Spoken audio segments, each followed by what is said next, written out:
Kas paneigs? Gelvoniškių folkloro ansamblis Savingi tikrų tikriausia Širvintų krašto brangenybė. Prieš 2 dešimtmečius draugėn sukviesti mokytojai, amato meistrai, kraštotyrininkai ir kiti liaudies dainos šokio gerbėjai žinojo, kad bus sunku.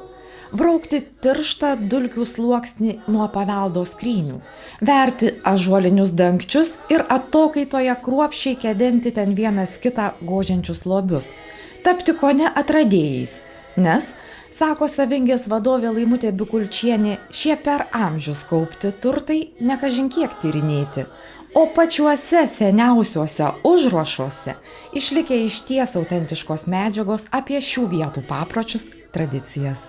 Labai gražių yra užrašyta senovinių dainų ir netgi sutartinių. Žinome, kad sutartinės tai yra daugiabalsis polifoninis dainavimas ir vienu metu atliekamos netgi skirtingos muzikos ir skirtingi tekstai. Tai vat tuo esam labai išskirtinai gražų sutartinę mūsų. Savingės pilna visur. Ji koncertuoja rajono ir respublikos renginiuose, šventėse, konkursuose. Ji ir Širvintų rajono folkloro ir liaudiškos muzikos šventės suprašė Žvirblalis iniciatorė, daugelio respublikinių armonikininkų Antano armonika, kaimo kapelų varžytuvių Kaiminėlį būki svečias šeimininkė, rajoninių derliaus švenčių Smagu širdžiai, gardu pilvui meninių programų prizininkė, nuolatinė Rasos šventės dalyvė Kernavėje, kūrybingi ir derlingi mūsų dešimtmečiai, džiaugiasi Laimutė Bikulčienė, prisipažindama, jog prieš kukliai pradedant, tokios sėkmės savajam kolektyvui tik nedrąsiai linkėjusi. Prieš 20 metų kažkaip vangiai kūrėsi folkloro ansambliai, nors lyg ir pakilėjimas buvo toksai.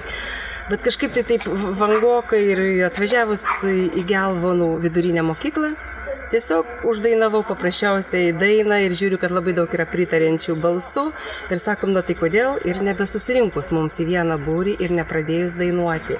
Juk Gelvonų krašte yra labai daug užrašyta gražių dainų ir kodėlgi mes jas nepadainuokim ir neparodykim visai Lietuvai, kaip jos skamba.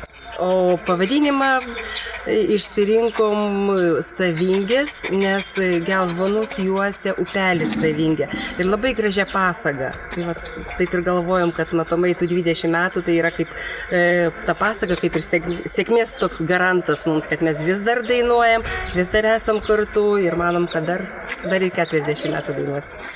Na, o kadangi Savingės folkloro ansamblis sutartinių negėda, tai Linų lauke neatsitiktinai sukasi kaimynai iš istorinės Kernavės, pirmosios Lietuvos sostinės.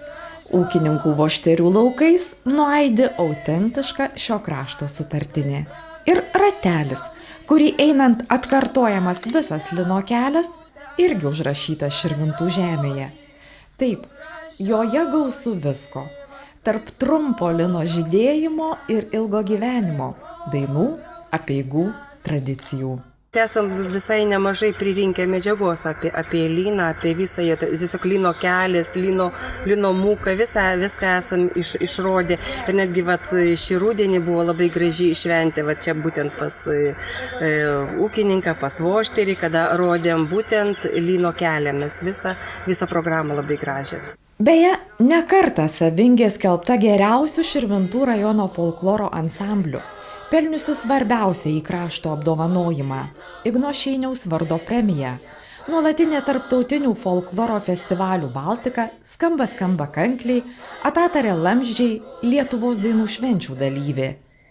Bet linas viena mėgstamiausių temų. Čia nei kalbos, nei dainos nepristinga. Paprotiniai širvintiškių turtai kitokie, nei kad ir pačiame artimiausiame rajone. Čia linas kitaip ir šukuojamas, ir braukiamas. Tiesiog savitais instrumentais, kita technologija telkiantis. Širvintų kraštas iš tikrųjų yra labai įdomus etnografiškai. Įdomus, jisai yra gan įdomioj tokioj etnografiniai vietoviai. Vilnius visai netoli kaip sostinė, tokia daugia tautis, daugia nacionalinis, daugia kultūrinis sluoksnis. Čia daug yra atėję lenkizmo, lenkiško tokio folkloro, kuris paskui labai gražiai sulietuvėjo. Ir kada daug dainų, ypač vestuvinių tokių dainų, mergvakario dainų, tai čia kaip ir vestuvinės paprotinės dainos, ir mergvakario, ir piršlybų, ir kraitvežių tokių tradicijų yra, kai Lenkai rodo savo programą ir mes žiūrim, kad tai yra visiškai ta pati ir mes tą patį visiškai lietuviškai jiems rodom. Visiškai tas pas tai yra autentika, tai tiesiog, išsiverčiam, ko gero, Lenkai šiek tiek iš mūsų paėmė išsivertė į savo kalbą, mes galbūt šiek tiek ir iš Lenkų paėmėm kažką tai tokio. Tai čia tokia irgi įdomi, tokia sankloda, toks mišinukas yra šiek tiek to folkloro pas mus, mūsų krašte. Ir geriau nei iš rašto, iš linų lauko skaito išmanantieji.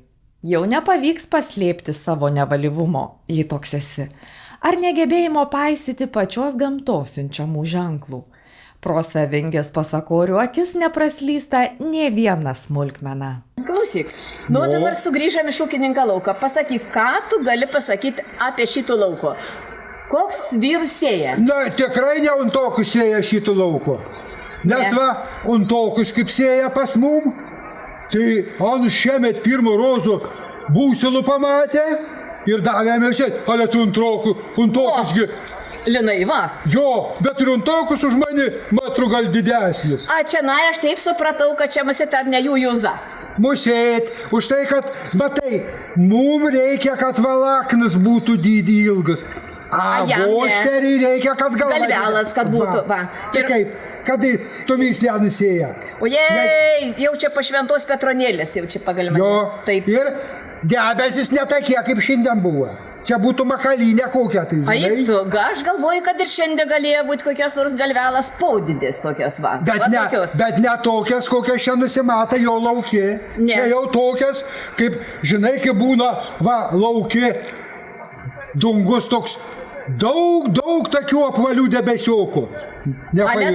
Apvaliuolė tokių drabnesnių apvalių. Už tai galvas buvo didelė. Jeigu reikia ravėti, ravi kas linus? Materialas, kasgi. Užtat tokie ir švarūs. Arba pasėję su numazgotom rankom. Žinok, jeigu sėsi pats murzins būdamas linus, arba išgorčia da kokią murziną, žinok, nieka nebus, pilnus žolės bus. Ant tokius trinėsi rankos kaip reikalas ir marškinių davėsi išieškojo, jau kad baltas, nei lašelė nebūtų tamsybės. Tiku, gal einam? Einam, saka, kad yra ten ir semenų, ir alieja, tada dėl sveikatas. Dėl sveikatas. Iš to kiemo, kas išeina, tai visų veidai net blizga. Toks štai didis pagyrimas sėmenų aliejų spaudžiančiam ūkininkui. Pats jis girtis šiukštu nemėgsta. Linus auginu jau 25 metai ir praeitais metais buvo atšvęsta lyno kelias 25 metys. Čia buvo susirinkę didelė grupė žmonių, 230 žmonių buvo. Tai mes tą kelią pažymėjom ir vyrėm košės, ir blynus kepėm, kas buvo surištas su linais, mes išragavom, išnekėjom. Linus augino mano tėvelis, mama buvo gera audėja. Tai ir aš nuo pat mažens buvau surištas su tuo, kad pamilau tos linus ir dabar dar vis spaudžiam, kadangi linų nebėra fabrikų, nėra gamyklų, tai iš linų spaudžiam į sėklus, į linų aliejų. Ūkininkai Janina ir Bronislavas Liubomiras Vošteriai, daugkartiniai konkurso metų ūkis, Tarptautinių žemės ūkio ir maisto pramonės parodų Agrobalt nugalėtojai. Jų auginama produkcija Lietuvos tautinio kulinarijos paveldo dalis. Tačiau labiausiai linų augintojai jaučiasi įvertinti, kai sužino, kad jų spaudžiamų sėmenų aliejumi žmonės gydosi. Kas skrandžio, kas sąnarių ligas, o kai kas gerokai piktesnės. Džiaugiasi, kad žmonės pritaiko senus papročius ir miela, kad neužmiršta mėlynžiedžio.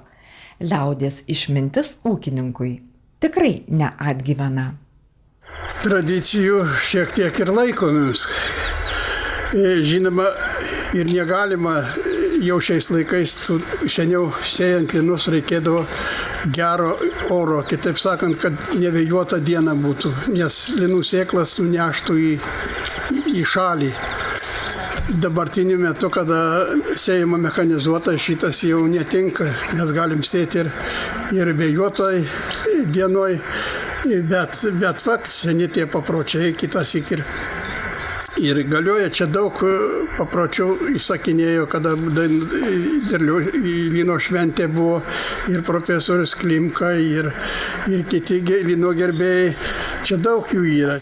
Etnologas, etnokosmologijos mokslo Lietuvoje pradininkas Libertas Klimka apgailestauja, kad kuo toliau, tuo mažiau lietuviams rūpi linai.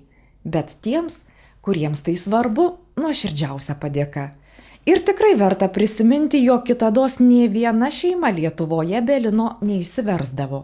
Linas po duonelės auginimo buvęs antras, negi vaikščiosi nuogas. Rūpestis linais prasidėdavęs dar žiemą.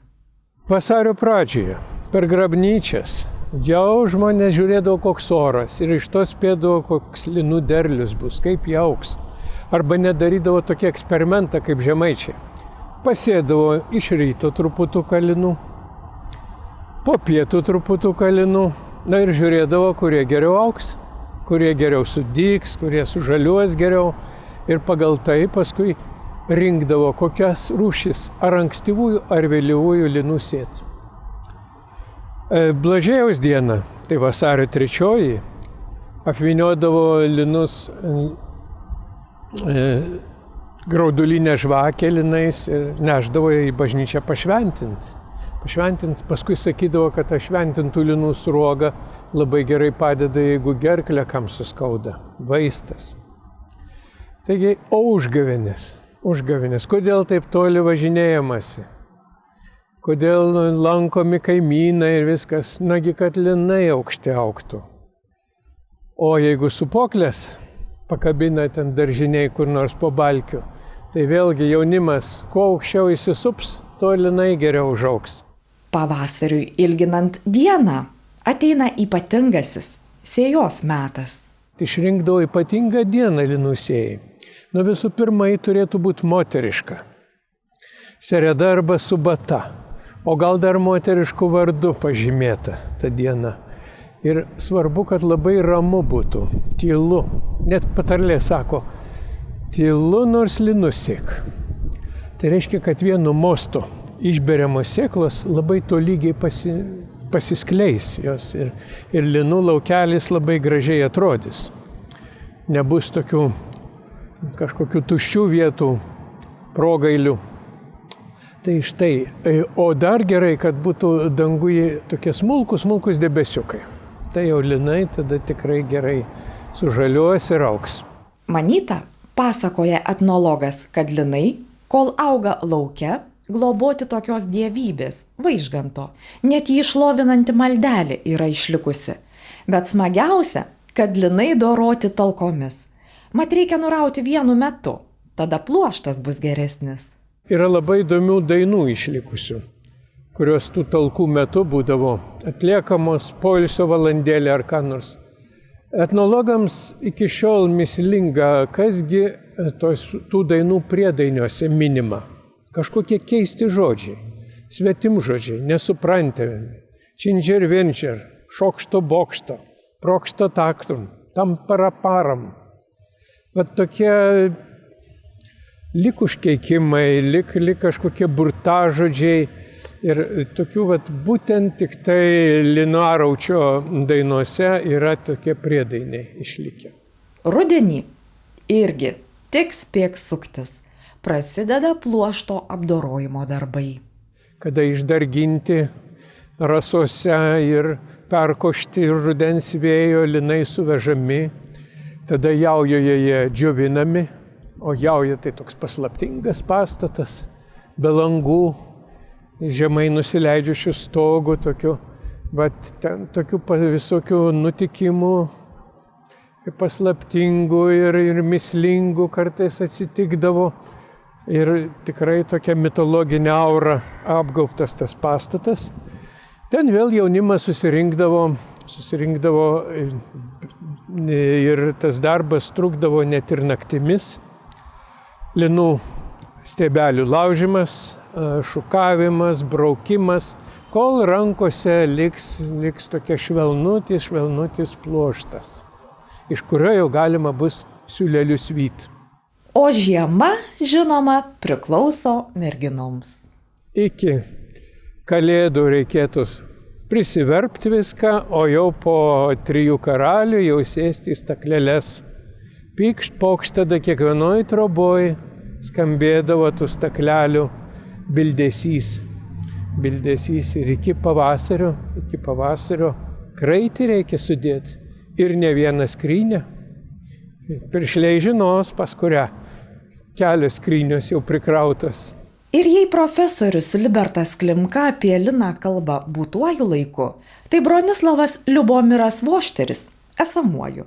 Tas augalas anot jo ne tik kūno, sielos vaistas. Dabar jau žinoma, tie linai kaip drobių neaudžiama, jų nėra ir matyt greit nebus, ratelių irgi nėra.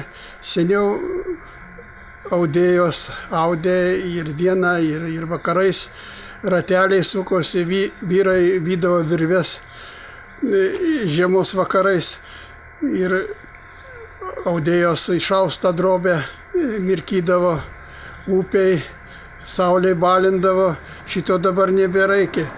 Bet va, išliko dar toks priemonė kaip sėmenų aliejus, kadangi sėmenų aliejų irgi naudodavo, seniau irgi būdavo pasnikai, adventai, tai tuo laiku būna naudodavo sėmenų aliejų dažniausiai. Ir sėmenų aliejus gydė ir sielą, ir kūną. Linų ūkininkas sėja kasmet 50 hektarų, dalis derliaus sėklai, dalis sėmenų aliejui.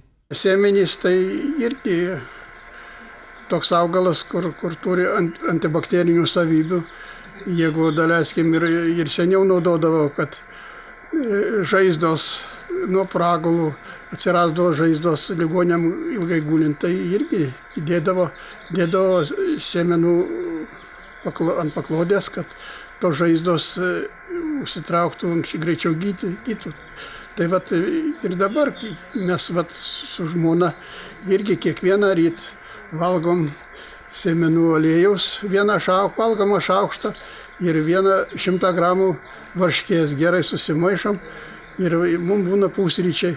Mano šitokį pavyzdžių daug kas ir mano kolegų šitaip naudoja ir labai turi gerą savijautą, gerą sveikatą ir šitaip reikėtų naudotis ir kitiem, norint, kad būti ištvergingam ir nesirgti. Ūkininkų Vošterių sodyboje nuolat pilna lankytojų. Vieni išdažė aliejų, kiti išgirdo apie neperdirbtų sėmenų vertę. Treti, net mokinukai mokytojų lydimi panoro išgirsti pasakojimą apie metus trunkančią lino kelionę nuo pradžios iki pabaigos. Savąją patirtimi agronomas dalijasi ir paskaitose, ir su pavieniu smalsuoliu maloniai šnekučiuoja. Na dabar, kai aš jau toks senukas, tai man malonu, kai žmonės pakviečia ar prašo, ką nors padėti paaiškinti, aš mielai sutinku ir man malonu bendrauti su jaunais žmonėms, su jaunimu ir su tais pačiais senjorais. Betgi grįžkime į linų lauką. Girdite?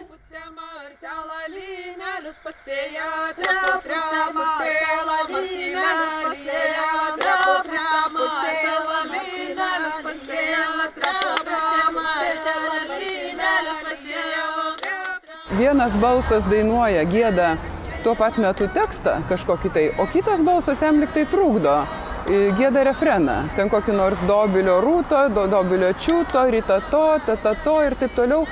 Ir gerai nesigirdi liktai nei to teksto. Ir dabartiniam žmogui atrodo kartais keista, sako, ar neturėtų tas balsas, kuris gieda tą siužetą, ar neturėtų jis garsiau giedoti, o kitas tik tai truputėlį ten palaikyti. Bet ne, nes matyt seniau netiek svarbu buvo tą siužetą išgirsti, kiek, kaip sakiau, tas bendras toksai skambesys, toksai dusgimas, nuolat judantis ritmas, toksai kampuotumas, žodžiu, visai kiti dalykai matyt buvo svarbu. Ir kaip tik šitie sąskambiai, sako etnomuzikologė, pasidarė klausytojams nebegražus, turint omenyje, jog ėmė plisti romantinės melodijos, burtis chorai. Netgi pradėta pašiepti giedotojas, kad jos kaip vištos kudakuoja. 20 amžiaus viduryje manyta, kad sutartinės pasmerktos išnykti. Tačiau su Povilo Mataičio folkloro teatro atsiradimu Vilniuje prasidėjo sutartinių atgimimo era. Dalį jaunimo jos parūpo. Tiesa, ne kaip tikroji giluminė tradicija, paveldėta iš mamų, močiučių, probobučių. Tai yra tarsi naujai išmokta, giedama pritaikant sutartinę šiai dienai.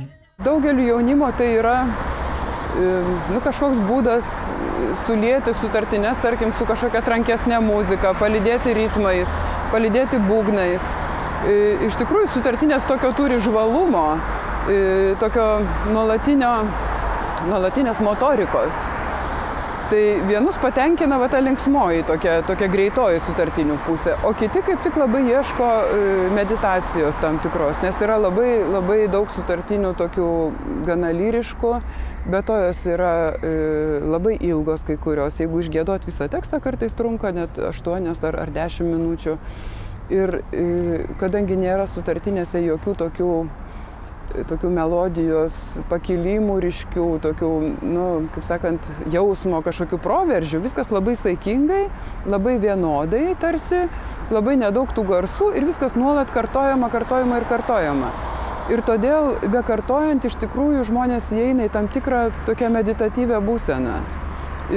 Sutartinės iš tiesų, kiek aš daug metų giedu ir su savo grupė 3-4, ir su studentėmis, dar būna įvairiausios stovyklos, visuomet visi pajunta tą giedojimo metu tam tikrą nusiraminimą, kažkokį net patekimą į kažkokį kitą laiką.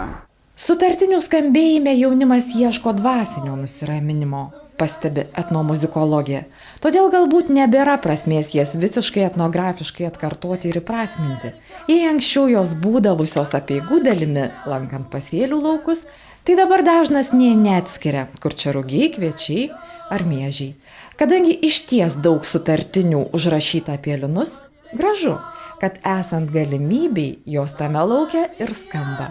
Šiaip ar taip, linas vienas svarbiausių lietuviams kultūrų. Net šiuolaikiškiausiose mados tendencijose. Linas lydėjo žmogų nuo pat gimimo, tai buvo tie pirmieji kūdikio vystyklai ir jaunamartės kraitis yra visas iš drobių, iš lino ir lygiai taip pat ir mirusį suviniodavo į drobulę, taip kad tai yra viso gyvenimo toks lydintis augalas. Ir neatsitiktinai matyti labai daug sutartinių yra, kuriuose yra išvardinami visi linų darbai. Tai yra vėlgi kaip maginiai tam tikri tekstai, stereotipiniai tekstai, kuriuose būtina išvardinti viską nepraleidžiant nieko. Kaip tą liną sėjo, rovė, merkė, mynė ir taip toliau, iki pat išaudimo, verpimo ir jau rūbo kažkokio tai drobių ar tai rūbo pasiuvimo. Taip kad moterims ypatingai netgi sakoma, kad linas tai yra merginų arba moterų augalas, nes dauguma tų darbų susijusių su linais irgi atlikdavo būtent moteris arba jaunamartės. Arba net sakoma, kad vykdavo tokie vakarojimai, kaip ir viešės kažkokios tai rudens vakarais, žiemos vakarais, kur vyrų net neįsileisdavo. Tai būdavo kaip tam tikri tokie vos neslapti uždari moterų suėjimai. Taip kad linas šalia rūgio, šalia kviečio yra tikrai labai svarbi kultūra ir ją galima irgi šiais laikais įvairiai, ir interpretuoti ir šiuolaikiškai pateikti ir kartu prisimenant ir tuos senuosius ritualus. Ir dar būtinai pasiklausykime Savingės. Kerintis malonumas. Žodžio, melodijos, vakaro ramybės prieš užsimerkiančiame linų lauke darna.